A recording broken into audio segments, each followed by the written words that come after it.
বৃহত্তৰ জালুকনীবাৰী ৰাইজৰ উদ্যোগত আৰু তিতাবৰবাসী ৰাইজৰ সহযোগত আমি প্ৰথমবাৰৰ বাবে জালুকনীবাৰীত সমগ্ৰ জালুকনীবাৰীবাসী ৰাইজ লগ হৈ একত্ৰিত হৈ সদৌ অসম ভিত্তিত ভাওনা সমাৰোহ তথা প্ৰতিযোগিতাৰ আয়োজন কৰিছোঁ। অহা 18 মাৰ্চৰ পৰা 26 মাৰ্চলৈ আমাৰ এই প্ৰতিযোগিতা ভাগ অনুষ্ঠিত হ'ব। এই প্ৰতিযোগিতা ভাগৰ কাৰণে আমি যোৱা ডিচেম্বৰ মাহৰ পৰা প্ৰস্তুতি আৰম্ভ কৰিছিলোঁ আৰু ইতিমধ্যে আমি শেষ পৰ্যায়ত প্ৰায় উপনীত হৈছোঁ। অহা মঙলবাৰৰ পৰা আমাৰ প্ৰতিযোগিতাখন আৰম্ভ হ'ব। এই প্ৰতিযোগিতাখনৰ কাৰণে আমি অসমৰ বিভিন্ন স্থানৰ ভাওনা দলসমূহৰ লগত যোগাযোগ কৰিছিলোঁ। ইতিমধ্যে আমাক 10টা দলে নিশ্চিতি প্ৰদান কৰিছে। প্ৰতিদিনে আমাৰ 2টাকৈ দলে ইয়াত অংশগ্ৰহণ কৰিব, ভাওনা প্ৰতিযোগিতাত অংশগ্ৰহণ কৰিব। সেইমতে আমি আমাৰ এই অঞ্চলৰে এজন বিশিষ্ট ব্যক্তি ৰোষেশ্বৰ বৰাৰ স্মৃতিত আমি এই ক্ষেত্ৰখনৰ নাম নামাকৰণ কৰিছোঁ।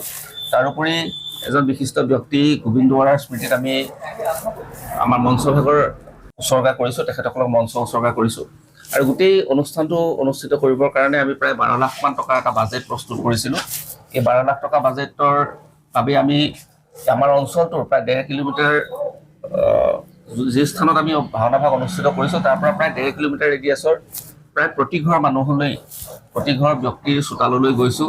প্ৰায় 3000 মানুহৰ চোতাললৈ গৈছোঁ আৰু প্ৰতি ঘৰ মানুহৰ গৈ আমাৰ কমিটিৰ প্ৰতিগৰাকী সদস্যই গৈ তাক ৰাইজসকলক আমন্ত্ৰণ কৰিছে। তেখেতসকলৰ সঁহাৰি যথেষ্ট ভাল পাইছোঁ।